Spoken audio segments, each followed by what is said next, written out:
말하나 마나인가요?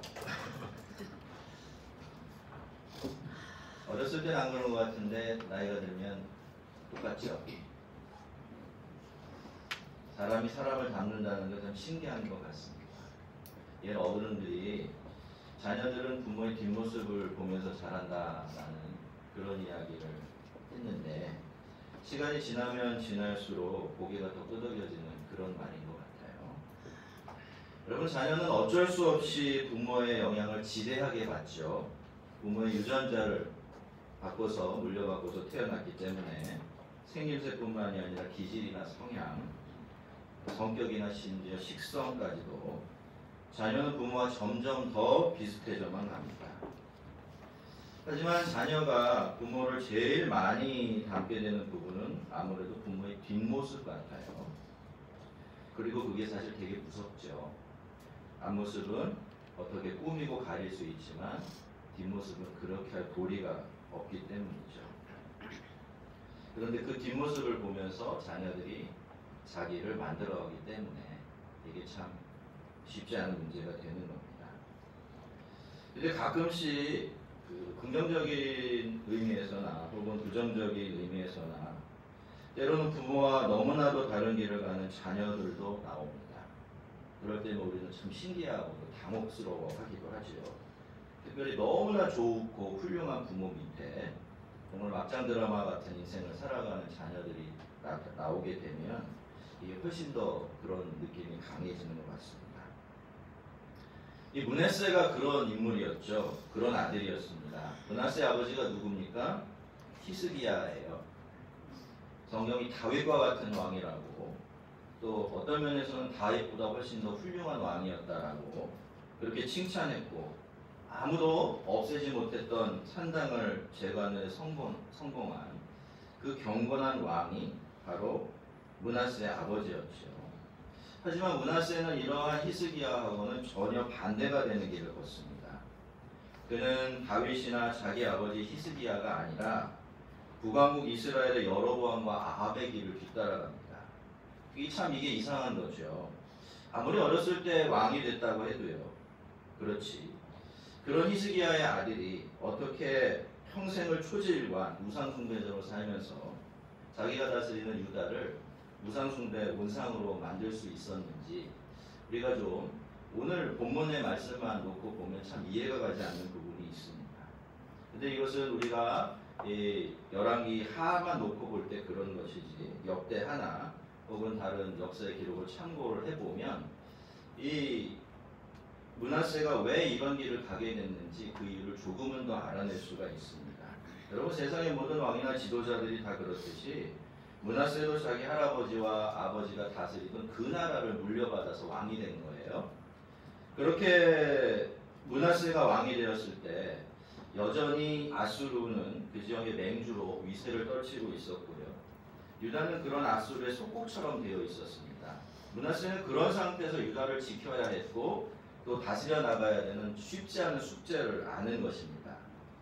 그런데 므낫세가 그런 상황에서 선택한 것이 바로 동화 정책이었습니다. 주변의 나라들, 특별히 아스루와 보조를 맞춰 같은 길을 가기로 한 겁니다.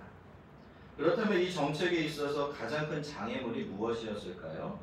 그것은 바로 유다의 신앙이었습니다. 다른 나라들은요, 다 이우상 저우상 서로 주고받으면서 서로 사이좋게 잘 지내기도 했어요. 서로는 싸우기도 했지만요. 그렇지만 유다는 어떻습니까? 하나님 때문에 하나님만을 섬겨야 한다라는 그 신앙적인 원칙 때문에 이게 늘 그 지역 사회에서는 왕따가 되고 미움을 사는 그런 위치에 있을 수밖에 없었습니다. 그래서 므낫세는 하나님을 떠나고 버리기로 한 거예요. 그것도 아주 적극적으로 말이죠. 므낫세가 그렇게 다윗이나 자기 아버지와는 완전히 다른 방향으로 간 것은 그러니까 스스로의 완전한 선택에 의해서 이루어진 일이었던 것입니다. 그래서 그의 뒷모습은 히스기야가 아니라 아합과 똑같이 닮아가게 되었고 하나님 보시기에는 유다의 그 어떤 왕보다 더 악한 사람으로 그렇게 평가받을 수밖에 없었던 겁니다. 근데 여러분 이상하지요? 이 역대하에는요 이런 배경 설명이 하나도 나오질 않습니다. 한 나라를 55년씩이나 다스렸으면 어쨌든 뭐라도 그에 대해서 이야기할 거리가 있을 텐데 그런 이야기도 전혀 없어요. 마치 그가 그 외에 어떤 일을 했고 어떤 공을 세웠는지 전혀 중요하지 않다는 듯이 그의 신앙적인 탈선과 실패만 집중하고 있습니다. 그렇다면 여러분, 열왕기하가 이렇게 하고 있는 이유가 무엇일까요? 그것은 바로 하나님께서 사람을 평가하는 가장 중요한 기준이 바로 그것이기 때문입니다. 하나님이 사람을 보시는 기준은요, 아주 명확해요. 물론 그것만 중요하다라는 뜻은 아니지만 그래도 다른 것은 좀 부족해도 괜찮고요. 실수가 있어도 이해해 주시고 용서를 해 주십니다. 하지만 이유가 어떻든지 간에 어떤 사람이 하나님을 완전히 버리거나 하나님 대신 다른 것을 하나님처럼 섬기고 그것이 일정한 도를 넘게 되면 그때부터는 정상 참작이 안 되고 하나님도 양해해 주시지 않으십니다. 왜냐하면 하나님께는 그것보다 더 중요한 것이 없고 어떻게 보면 그것만이 절대적으로 중요하기 때문이에요. 여러분, 부디 다른 무엇 때문에 하나님을 양보하지는 마시기를 바랍니다. 그것은 성도들의 선택지에 포함되어 있지 않아요. 여러분, 무조건 하나님이 우선입니다. 하나님부터 챙기고 나서 그 다음에 챙길 것이 있으면 챙기시기를 바랍니다. 그래서 다른 것을 챙길 수 없게 된다면 하나님만 챙기는 것으로 족한 줄 알아야 돼요. 그것이 성도들이 믿음을 지키며 살아가는 차례이고 순서입니다. 므낫세는 그걸 몰랐던 거예요. 그래서 그는 잘되고 커지겠다고 하나님 대신 다른 것을 선택했던 것인데 그것이 결국에는 자기를 망하게 하고 나라를 무너지게 하는 그런 길이 되어버리고 만 것입니다. 므낫세가 여호와 보시기에 악을 행하여. 그렇습니다, 여러분. 문제는 우리가 하나님 보시기에 어떠한가 하는 거예요. 하나님 보시기에 선하면 그것은 괜찮은 것입니다. 세상이 뭐라고 하더라도 말이죠. 하지만 하나님 보시기에 악하다고 하면 그것은 전혀 괜찮은 것이 아닙니다. 온 세상이 칭찬해 주더라도 말이죠. 여호와께서 이스라엘 자손들 앞에서 쫓아내신 이방 사람들의 가증한 일을 따라서 므낫세가 하나님의 백성으로 사는 거룩한 삶을 버리고 그 대신 선택한 것은 가나안 족속들의 방식이었는데요. 여러분, 이 가나안 사람들은요, 맛있어 보이는 것은 아무거나 주워 먹는 그런 사람이었습니다. 자기 욕망을 편들어주는 것이 있으면 무엇이든지 가리지 않고 신으로 만들어 섬기는 그런 사람들이었어요. 그래서 하나님께서는 그들을 가나안 땅에서 쫓아내신 것입니다. 그렇게 사느라고 그들이 저지른 죄악 때문에 그 땅이 심각하게 죄로 더럽혀졌고 아파하고 신음하고 있었기 때문이죠. 그런데 므낫세가 그들의 방식을 흉내내기 시작한 것입니다. 나머지 쭉 나열되는 죄악들은 바로 그런 삶의 방식으로부터 파생된 것이었죠. 그런데 뿌린 씨앗이 같으면 어떻다고요? 맺혀지는 열매도 갖게 마련입니다. 이변이 없는 한 이제 므낫세와 유다가 걸어가게 될 길도 정해져 있는 것이나 마찬가지가 되어버렸습니다. 첫째로 므낫세는 히스기야가 그렇게 힘들게 없애버렸던 산당들을 다시 세웠습니다. 이건 유다의 예배를 아주 혼란스럽고 혼잡스럽게 만들어버렸다는 거죠. 그리고 흉내내면 안 될 사람은 절대로 흉내내면 안 되는 것인데 그는 아합이라는 사람을 흉내냅니다. 아합 때문에 이스라엘이 어떻게 되었는지를 잘 알고 있으면서도 아합을 흉내냅니다. 그래서 다시 바알 숭배를 시작하고요. 바알의 아내인 아세레 여신의 목상까지 끌어들여서 부부로 구색을 맞춰주죠. 그리고 하늘의 1월 성신을 섬겼는데요. 이 일을 위해서 성전 앞마당과 바깥마당에다가 제단을 여러 개 쌓아 올렸습니다. 여러분, 성전은 하나님께서 하나님의 이름을 두시려고 하나님의 집이요 거처로 삼으시려고 택하신 하나님을 위한 거룩한 장소였는데 거기에다 그런 만행을 저지른 것입니다. 여러분, 이것은 예전에 다른 유다의 왕들이 저질렀던 영적인 탈설과는 정말 레벨이 다른 이야기입니다. 이것은 대놓고 하나님을 모독한 것이고 이제부터는 하나님을 완전히 버리고 더 이상은 하나님을 섬기지 않겠다고 온 세상이 공포한 것이죠. 거기다가 그는 하나님께서 제일 싫어하는 일들도 서슴지 않았는데요. 그는 아하스처럼 자기 아들을 불태워서 우상에게 제물로 바쳤습니다. 사울왕처럼 점을 치고 사수를 행했어요. 그렇게 귀신에게 자기의 미래를 묻고 남을 해치고 저주하기 위해서 귀신 푸닥거리를 한 것입니다. 또 신접한 자들, 그러니까 영매들과 죽은 자를 살려낸다는 강령술사들에게도 의지했습니다. 정말 하나님께서 싫어하시는 일은 모두 다 골라서 헤아려서 행한 것 같아요. 마치 뭐 하나라도 빠질까봐 리스트를 만들어서 하나씩 체크하면서 하나님을 반하게 했습니다. 그래서 하나님의 분노가 격발되었어요. 여러분, 므낫세가 저지른 악행들은 이렇게 요약할 수가 있는데 성경이 이렇게 므낫세의 잘못, 그 시대 유다 백성들의 잘못을 쭉 나열해 나가는 가운데 특별히 강조하고 있는 것이 있습니다. 그것은 성전과 하나님께서 성전을 두고 주신 언약에 대한 그들의 태도예요. 하나님께서는 다윗에게 한 번, 그리고 후에 솔로몬에게 또 한 번 성전을 두고서 내가 이스라엘의 모든 지파 중에서 택한 성전과 예루살렘에 내 이름을 영원히 둘지라.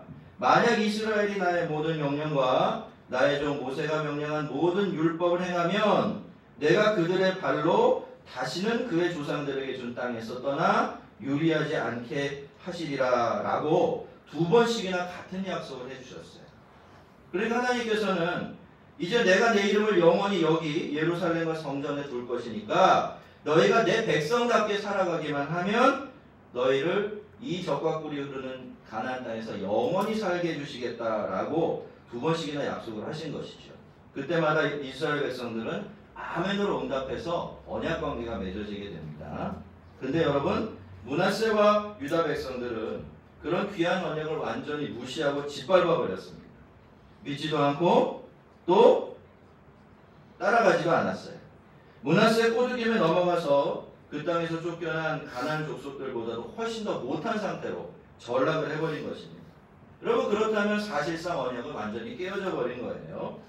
처음부터 하나님의 언약은 그들이 땅에서 하나님의 백성으로 살아갈 것을 전제로 하고 있었기 때문이죠. 그렇다면 여러분, 그 다음 순서는 정해져 있습니다. 그것도 언약한 대로예요. 그렇게 하나님과의 언약을 짓밟았고 하나님을 멸시했으니까 남은 것은 이제 무엇밖에 없을까요? 하나님의 심판밖에 없어요. 이것도 약속한 대로입니다. 물론 거기까지 갈 때 하나님은 오래 참고 기다리셨습니다. 정말 지나치다 할 정도로 돌이킬 기회를 많이 주셨어요. 하지만 여러분, 하나님은요 오래 참으시지만 끝까지 참으시지는 않으십니다. 안타깝게도 우리가 그 선을 알 길은 없지만 하나님께서 정해놓으신 선은 분명히 있고요. 함부로 그 선을 넘어가게 되면 하나님도 어느 순간부터는 원칙대로 움직이세요. 이제 유다도 그래서 이스라엘처럼 그런 순간을 맞이하게 되는 것입니다. 그러므로 이스라엘의 하나님 여호와가 말하노라. 내가 이제 예루살렘과 유다에게 재앙을 내리리니 듣는 자마다 두 귀가 울리리라. 여러분, 나쁜 씨앗에서는 나쁜 열매만 열릴 뿐이에요. 악한 씨를 계속 뿌리면 거기서 얻을 열매는 악한 열매인 재앙밖에 없어요. 여러분, 히브리 말이 되게 재미있는 표현들이 많아요. 여러분, 놀랍게도 히브리 말에서는 이 구약 성경이 기록된 언어잖아요. 이 히브리 언어에서는 나쁜 것하고 재앙이 말이 똑같은 말이에요. 이게 무슨 뜻입니까? 악을 행하면 반드시 재앙이 찾아온다는 거예요. 이 두 가지는 완전히 하나로 연결되어 있다는 거죠. 왜요? 악한 행동이 씨앗이라면 거기서 맺힌 열매는 재앙은 당연히 악할 수밖에 없기 때문에 그런 것입니다. 성경이 이런 식으로 사람이 행하는 악한 일들과 재앙에 대해서 이야기하는 것은 결코 우연이 아니겠죠. 내가 사마리아를 잰 줄과 아합의 집을 달인보던 추를 예루살렘에 베풀고 또 그 사람이 그릇을 씻어 엎음같이 예루살렘을 씻어버릴지라. 이건 충격적인 말씀입니다. 이제까지 그런 적이 없으셨어요. 언제든지 유다나 특별히 예루살렘은 재앙에서 열애였습니다. 하지만 이제는 예루살렘조차도 열애가 될 수가 없어요. 하나님께서 영원히 하나님의 이름을 두시겠다고 하신 그 성읍과 거룩한 성전에도 재앙이 임할 것입니다. 내가 나의 기업에서 남은 자들을 버려 그들의 원수의 손에 넘긴즉 그들이 모든 원수에게 노략거리와 겁탈거리가 되리니. 여러분, 앞의 말씀보다 훨씬 더 충격적이에요. 원래 이스라엘은 온 세상 모든 족속들 중에서 하나님께서 자기 기업으로, 그러니까 하나님 몫으로 특별하게 선택하신 사람들이었어요. 그것은 이스라엘 백성들에게 언제나 큰 위로가 되고 힘이 되어 주었습니다. 위기에 처할 때마다 이스라엘 백성들은 자기들이 하나님의 기업이라는 것을 근거로 해서 하나님께 구원의 은혜를 구하곤 했기 때문이죠. 근데 여러분, 이제 어떻게 된 것입니까? 이제는 더 이상 그런 일조차가 불가능해진 것입니다. 이미 하나님께서 하나님의 기업인 북쪽 이스라엘은 버리셨어요. 그것처럼 이제 하나님의 기업 중에서 남은 자들이 유다를 버리실 것이기 때문입니다. 16절을 보면 그 외에도 므낫세가 죄 없는 사람들, 그러니까 그렇게 죽을 이유가 전혀 없는 사람들을 많이 죽여서 그 피를 예루살렘의 이쪽에서부터 저쪽까지 가득하게 만들었다라는 이야기가 있는데, 이것 또한 여러분, 하나님께서 예루살렘을 멸하실 수밖에 없는 이유가 됩니다. 하나님은요, 땅이 의로운 사람들과 억울한 사람들의 피를 머금고 신음하고 소리를 지르면 그 소리를 들으시고 그 땅을 위해서 거기 사는 악한 자들을 내어 쫓으시기 때문입니다. 여러분, 잠시 제가 덧붙여서 말씀을 드리면요, 그래서 여러분, 믿는 자들은요, 자기가 살아가는 그 땅을 위해서 늘 기도해야 합니다. 므낫세 같은 지도자가 나타나지 않게 하시고 악한 자들이 힘을 얻어서 우리가 사는 이 땅을 더럽히지 않게 해달라고, 우리가 사는 이 땅이 부당하고 불의하게 고통당하는 사람들이 생겨나지 않게 해달라고 그렇게 기도해야 돼요. 그리고 세상이 다 그렇다고 괜히 세상 핑계 대지 말고 우리라도 선하고 의롭게 살아가야 합니다. 하나님의 말씀대로 지킬 것은 지키며 살아가야 해요. 그것이 바로 성도가 자신의 나라를 사랑하는 방법이고 또 그 나라를 살리는 방식이 되기 때문에 그렇습니다. 이렇게 므낫세는 살다가 결국에 세상을 떠나고 그 뒤를 이어서 아들인 아몬이 왕좌에 오르게 되는데, 그 또한 아버지의 뒤를 따라서 가다가 2년 만에 실각을 하게 됩니다. 신하들에게 살해를 당하고 그 대신 그 아들 요아스가 왕이 되어지는데, 이 이야기는 다음 주일로 넘기도록 하겠습니다. 여러분, 유다는요, 그래도 이스라엘보다는 상태가 좀 나았습니다. 하지만 위태롭기는 유다도 마찬가지였어요. 언제든지 이스라엘이 갔던 그 길을 뒤따라갈 수 있는 상태로 위태하게 그 길을 걷고 있었죠. 하나님께서 다윗에게 주신 언약이 있었고, 중간중간에 하나님을 사랑하는 왕들이 나타나서 국군을 연장시켜 주기는 했지만 결국에는 므낫세가 나타났고요. 므낫세는 유다를 더 이상 회복 불가능한 상태로 만들어 버렸습니다. 므낫세 때문에 하나님께서 유다를 심판하시기로 결정을 내리신 거예요. 자, 여러분, 우리가 유다의 역사, 이스라엘의 역사를 보면 늘 그 일이 반복됐어요. 하나님이 끝이라고 하세요. 더 이상은 기회가 없다고 하세요. 근데 어떻게 하셨습니까? 하나님은 그 다음에 또다시 회복을 약속하시고 또 기회를 주셔서 망할 것 같은 이스라엘이, 무너질 것 같은 유다가 계속해서 연명할 수 있도록 만들어 주셨어요. 그럼 이번에는 어떻게 될까요? 이번에는 기회가 있을까요? 없을까요? 안타깝게도 이번에는 더 이상 기회가 없습니다. 더 이상은 아무리 세상 없이 경건하고 하나님을 사랑하는 왕이 나타나서 이 유다를 제자리로 돌려놓는다고 하더라도 이제 더 이상 기회가 없는 거예요. 므낫세가 받은 선고는 하나님의 최종 선고였고 이제는 그 실행만을 남기고 있는 그런 상황이었기 때문이죠. 여러분, 므낫세는 이렇게 유다의 역사에 있어서 참 재앙 같은 사람이었습니다. 그가 현실적으로 나라를 얼마나 잘 다스렸는가는 상관없이 그가 저지른 죄악 때문에 유다는 더 이상 미룰 수 없고 돌이킬 수 없는 심판을 선고받게 된 것입니다. 자, 여러분, 그러면 그렇다고 한다면요, 내가 내 이름을 영원히 예루살렘에 두겠다고 하셨던 하나님의 약속은 어떻게 되는 건가요? 그러면 이 약속은 깨진 약속이 되고 하나님의 신실함도 깨어져 나가고 말게 되는 것일까요? 좀 더 확장해서 생각해보면 그 외에 다른 하나님의 모든 약속들도 언제든지 그런 식으로 무효가 되고 깨져나갈 수 있는 그렇게 빈약한 약속에 불과한 것일까요? 유다가 멸망할 거라는, 이제 뒤에 보면 나오는데, 유다가 결국에는 멸망할 거라는 그 사실만 놓고 보면요, 그런 것 같아요. 그렇죠? 이미 이스라엘은 망했고요. 이제 유다도 멸망을 눈앞에 두고 있으니까 말이죠. 그래서 하나님께서 자기 이름을 두셨던 성전도 사라져버리고 말 테니까 하나님이 당신의 이름을 영원히 예루살렘과 성전에 두겠다고 하신 그 약속은 실패한 약속이 될 것만 같습니다. 하지만 여러분, 이스라엘이 망하고 유다가 망해도요, 하나님의 약속은 결코 깨지지 않습니다. 예루살렘이 사라지고 성전이 무너져도 하나님의 신실함에는 변함이 없어요. 그 사실은요, 유다의 죄를 지적하시면서 심판을 예고하신 하나님의 말씀 속에 간접적으로 드러나 있어요.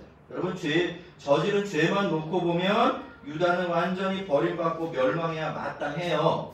그런데 13절을 보시면 하나님께서는 당신께서 이스라엘을 심판하셨던 것처럼 유다를 심판하시겠다라고 하시면서도 이렇게 말씀하고 계십니다. 또 사람이 그릇을 씻어 엎음같이 예루살렘을 씻어버릴지라. 또 사람이 그릇을 씻어 엎음같이 예루살렘을 씻어버릴지라. 여러분, 유다가 당할 심판은 아주 혹독할 것입니다. 예루살렘도 무너지고 성전도 사라져버리게 되겠죠. 하지만 유다에 대한 하나님의 심판이 아무리 심하고 혹독해도 하나님은 유다라는 그릇을 완전히 깨뜨리지는 않으십니다. 그 심판으로 유다와 예루살렘은 완전히 뒤집어 엎어져 버리겠지만 그것은 사람이 그릇을 씻어 엎어 놓는 것처럼 그 심판은 그저 하나님께서 유다를 다시 깨끗한 그릇으로 만드는 과정이 될 거예요. 그래서 그 작업이 완료되면 이스라엘은 다시 회복될 것입니다. 예루살렘 성전도 다시 지어지겠지요. 그리고 그때가 되어지면 하나님은 또다시 예루살렘에 그 성전에 당신의 이름을 두실 겁니다. 임마누엘이라는 그 영원하고 복된 이름 그곳에 두실 거예요. 여러분, 교회가 왜 그렇게 중요합니까? 믿는 사람들의 모임이 왜 그렇게 소중한 것일까요? 여러분은 교회가 얼마나 하나님께 중요한 곳인지 아십니까? 여러분, 왜 하나님은 그렇게 탈 많고 말 많은 교회들을 그렇게 사랑하시고 끝까지 사랑하고 계신 것일까요? 그것은 여러분, 교회가 하나님께서 택하신 이 땅에 있는 하나님의 집이기 때문이에요. 거기 영원히 하나님의 이름을 두겠다고 하시고 거기 당신의 이름을 두셨기 때문입니다.